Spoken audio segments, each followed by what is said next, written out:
Hey y'all, what's good, beautiful people? It's your girl Tay, and I'm here yet again with another update video.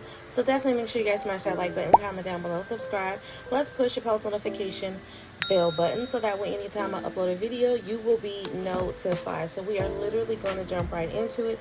It is about 9:30 in the morning. I'm just getting ready to start my shift right now. My son is in the bed next to me sleeping, and I don't want to wake him up, but I wanted to get this video done so that I don't have to worry about it while I'm working and I can enjoy my breaks. Because honey, let me tell you, it has been busy, or at least it was busy yesterday. Okay, so jumping right into the news, let's talk about what's going on with this monkeypox. So Wyoming finally, and I don't say finally in a good way, but Wyoming finally confirms the first monkeypox case, which confirms that the virus has reached all 50 states. So this came out about 12 hours ago by UPI News. It says health officials in Wyoming on Monday, which was yesterday, confirmed its first case of the monkeypox virus, meaning the outbreak has reached all 50 U.S. states. The Wyoming Department of Health announced its first case in a statement saying a resident of Laramie County, which is home to the state capital of Cheyenne, had tested positive for the virus. Because monkeypox spreads through close, intimate contact, we do not believe the risk for the virus is now a higher concern for the local community or for most people in Wyoming. This is coming from a Dr. Alexia Harris, state health officer with the Wyoming Department of Health. She said monkeypox does not spread easily like familiar viruses such as the flu or the current, C19 is what we're going to call it. With this confirmation, Wyoming becomes the 50th state to diagnose at least one monkeypox infection in the current outbreak, according to the U.S. Centers for Disease Control and Prevention. Puerto Rico and Washington, D.C. have also reported infections. The United States confirmed its outbreak mid-May in the Massachusetts patient with recent travel to Canada. Since then, health officials have confirmed a total of 15,433 monkeypox infections, according to the data from the CDC, with New York tallying the most cases at 2,910, followed by California at 2,663, and then Florida with 1,588. So you guys just stay safe out there is all I'm going to say about that. Just stay safe. That's all we can do. I know that the information in terms of this virus to me has been a little bit confusing. On one moment they're saying that it can only be passed from human to human, and then on other aspects they're saying that it can be passed from animal to human. I don't know. Just stay safe, you guys. Let me tell y'all something. When I got sick with C19, it was no fun. I know there's a couple of you guys who probably had it as well, but it was no fun. I wouldn't wish that on my worst enemy. It was horrible. I literally felt like any moment now I'm about to be able to see the light. At least for the first 48 hours, it was pretty tough. You know what I mean? I feel like if I didn't have the willpower and if my mental capacity wasn't as strong as it is right now for me to still want to be here, I probably would have succumbed to the virus. Okay, because a lot of times when you get sick, some of it is mental, and when you allow yourself to think that it's the worst and that you're not going to make it, then you're not going to make it. I don't know why I just went into that. Maybe somebody needs to hear that. I said all that to say that just be careful. And if you are currently sick right now, you're going through whatever you're going through, just trust and believe that you are going to get through it. You have to find the inspiration somewhere, even if it's deep down inside of your soul. You need to find it, okay? Moving on from that. So I saw this article yesterday. I'm not even really sure what it's about, but we're going to jump right into it. Is this out here before I read it? Because y'all know I be getting news sometimes that's not even in the United States of America, okay? Here we go. Let's talk about this. I'm not sure I brought this up to you guys yesterday, but Kansas recount confirms results in favor of a voluntary termination of pregnancy rights. So you guys know that everybody is still on that Roe versus Wade situation. Everybody has been fighting, surprisingly, for women's right to choose. And Kansas, more than anyone right now, is having a battle. I want to say they are fighting hard to allow women in that state. There are so many records that have come out just recently of doctors saying that they've had to deny care almost to the very last second, almost causing their patients their lives because of fear of them being prosecuted if they provide their service to women. A decisive statewide vote in favor of voluntary termination of pregnancy rights in traditionally conservative Kansas was confirmed with a partial hand recount, with fewer than 100 votes changing after the last county reported results on Sunday. 9 of the the state's 105 counties recounted their votes at the request of Melissa Levitt, who has pushed for tighter election laws. A longtime I can't say it, Abortion activist Mark Gidson is covering most of the costs. Gidson acknowledged in an interview that it was unlikely to change the outcome. A no vote in the I'm tongue-tied. A no vote in the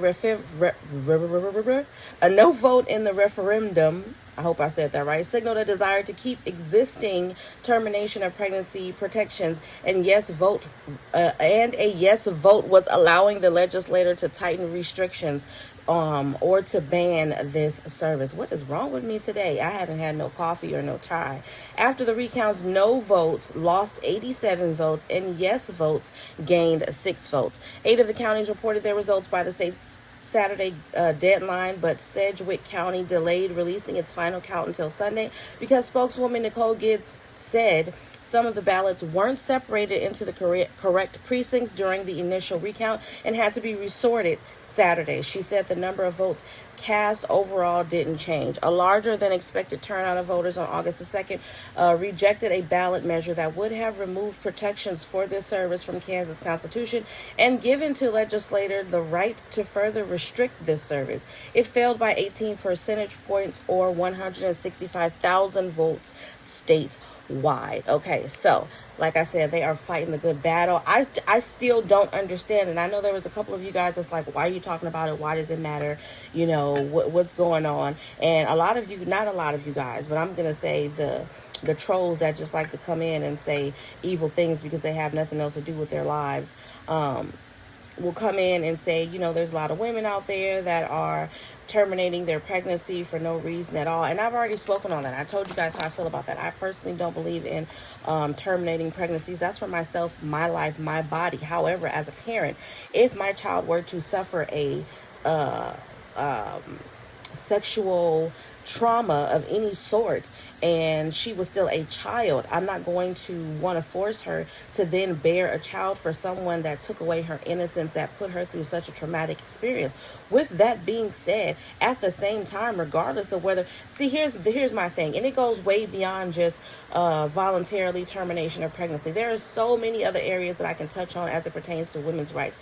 I just feel like men, y'all need to stay out of our business. It's just point blank and simple. It's none of your business. And for you women who are giving them the opportunity to continue to try to keep us down, shame on you, because it's none of their business. At the end of the day, they've never given birth to a child. They've never had a period. They've never had a cramp. They've never had to deal with any of that. So for them to be on the outsides trying to tell us what we should and should not do with our bodies, when let's be realistic about the situation. And I've been seeing a lot of men, thank God, I applaud all of you who are actually standing up for us, who are also standing up and saying, hey, you know what, if we're going to force a young child who has just been sexually molested, raped, or whatever the case may be, to carry a baby to term, then I think that these men should be held accountable too. And there's not enough conversation going on about that. There's a lot of men out there, just as well as there being women out there, who are trifling and don't want to take care of their responsibilities. I understand why some women would decide not to carry their baby to term because of the fact that they don't want to deal with all of the stereotypes and stigmatism that come along with being a single mom, especially when they're dealing with a person or a man who doesn't want to accept responsibility. And let's be realistic in that situation too. Most men don't, just people in general, but for the sake of this topic and this conversation, we're talking about men. Most men are not going to tell you that they have no intention of sticking around and taking care of responsibilities. You don't find that out 9 times out of 10 until it's already too late. And most women just don't want to deal with that. It is very, very, very, very tough. Let me tell you, I am a single mom to 6 children, and it is extremely tough for me to get up every day and have to deal with everything that I have to deal with as being a single parent while trying to maintain my own self as a woman, if that makes any sense to you guys whatsoever. So I do understand, and I do believe that the conversations need to remain open as to what can be done about these men who are helping to create a baby, because it does take 2, and who are not being held responsible. And that's all I'm gonna say about that, at least in this video anyway. But moving away from that, hold on one second, did I read this to you guys? I don't think that I did. I don't think that I did. Federal Trade Commission is sending more than $822,000 in refund checks to 14,500 student loan borrowers who were ripped off in a debt scam. Okay, it says the Federal Trade Commission announced this week that they were going to be releasing this money. I don't know when, but let me see if I can get some information. Some additional. The FTC brought a complaint against the student advocates in September of 2019, alleging that the company charged illegal upfront fees and lied to borrowers, saying that their money would go towards their loans. Customers were also steered into high-interest loans and falsely promised lower payments and, in some cases, debt elimination. None of the money collected by the defendants was paid towards consumers' student loans, the FTC said in a statement recently released on last Thursday. Officials at the student advocates did not respond to a request for comment made by CNBC via LinkedIn. Okay, there are more than 44 million student loan borrowers in the U.S. and the country's total outstanding loan balance is more than $1.7 trillion. The average student loan balance is around $30,000, up from $10,000 in the early 1990s, with many borrowers owing $100,000 or more. Repayment troubles are common. I don't owe that amount of money. I couldn't even imagine owing just that amount on student loans. That's a lot. It's a lot collectively in debt anyway, period, especially if you don't make that amount in a year. If you don't make $100,000 a year, but you owe $100,000, it could be very, very difficult for people to take care of that. For fraudsters, this is an opportunity for a scam. Consumer advocates say scammers increasingly promise borrowers student debt forgiveness and lower payments. They often request upfront fees for up to thousands of dollars for this service, which is illegal, consumer advocates say. The Credit Repair Organization Act of 1996 bans charging upfront fees for credit repair, such as student loan forgiveness, student loan consolidation, and switching repayment plans, said higher education expert Mark Kantrowitz. Okay, so if you guys did not know, it is illegal for these companies to charge you upfront fees for credit repair as it pertains to student loan forgiveness, student loan consolidation, and even helping you to switch your plan. So be mindful of that, because there's a lot of scamming going on. That, as well as violence, has increased significantly since we've been dealing with the pandemic. Okay, never respond to requests to share your federal student ID except from your servicer or for the government. Okay. Look for legit resources for help with student loans. But anyways, if you fall under the scope of what's going on in this particular situation, I'm assuming that you're going to be receiving some money. I was hoping it would have given me the opportunity to tell you guys how they're going to be getting it. But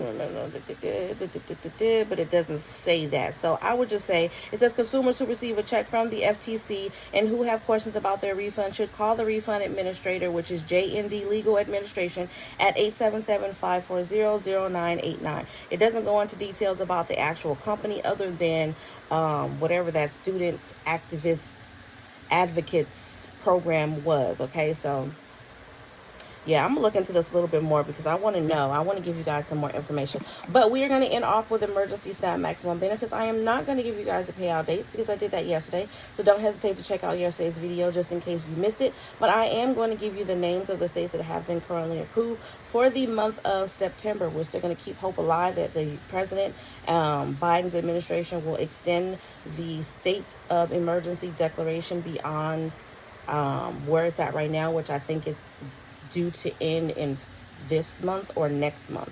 However, as of right now, which is Tuesday, the 23rd of August, we have Alabama, D.C., Hawaii, Maine, New Jersey, New Hampshire, North Carolina, Oklahoma, Oregon, Pennsylvania, Rhode Island, South Carolina, Virginia, Utah, Washington, West Virginia, and Wisconsin. As always, you guys, I hope this information was in some way helpful or useful to you guys in the least little bit. Do me a favor if you haven't already. Don't forget to smash that like button because it really does help to let YouTube know that you like what I'm doing and you want me to stick around. Also, let's drop some blue hearts down below or some blue flowers. Let's just drop some blue down below in the comment section. Let me know you made it all the way to the end of the video. Don't forget to check out the description box, as I will have a link for my beauty and lifestyle channel, which is Live Love Elevate 2, as well as a link where you can try Amazon Prime 30 days free on me. Just know that it's also discounted after the 30 days if you receive EBT benefits at $6 to $7 a month. You can get your stuff delivered between 24 to 48 hours. A video not sponsored, but that sounded like a whole commercial, honey. But anyways, as always, I'm going to say, remember to live, love, elevate, you guys. I got to get to work. I will definitely see you guys in the next video. Peace, y'all.